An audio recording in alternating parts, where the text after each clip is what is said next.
to have something, pero baka masira. O meron tayo.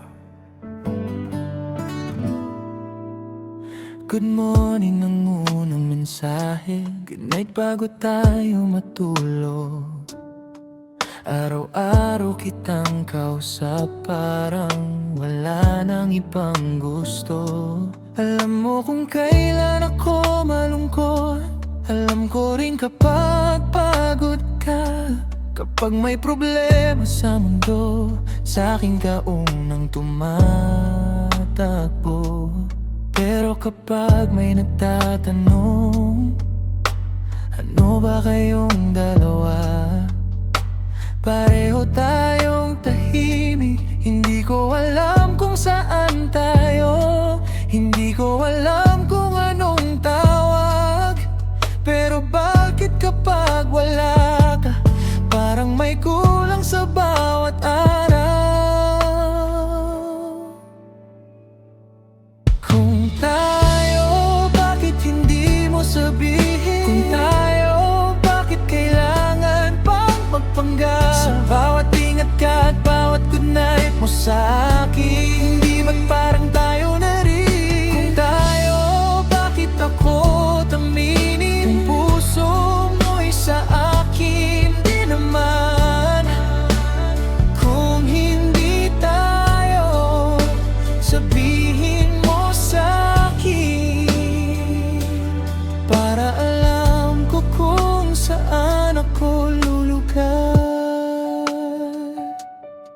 Nagsiselos ka kapag may kausap ako, pero wala naman daw tayong label. Kapag ako naman ang nagseselos, sasabihin mo friends lang naman tayo. Pero bakit hawak mo ang kamay ko kapag tayong dalawa lang?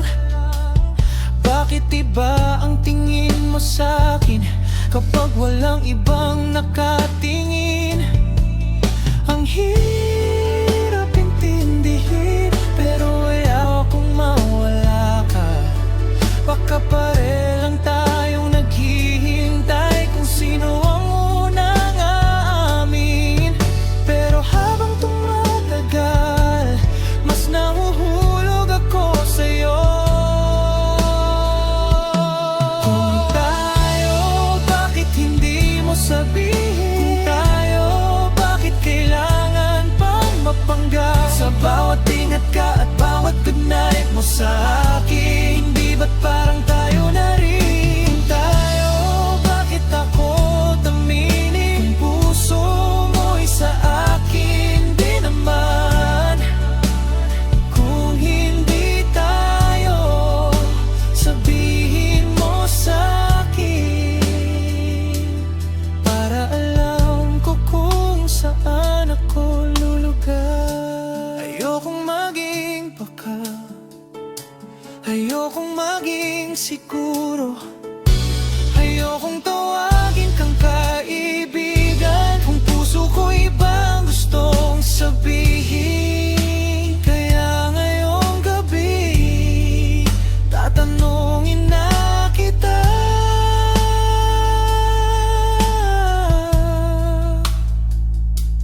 kung tayo, sabihin mong tayo, hindi na kailangang magtago.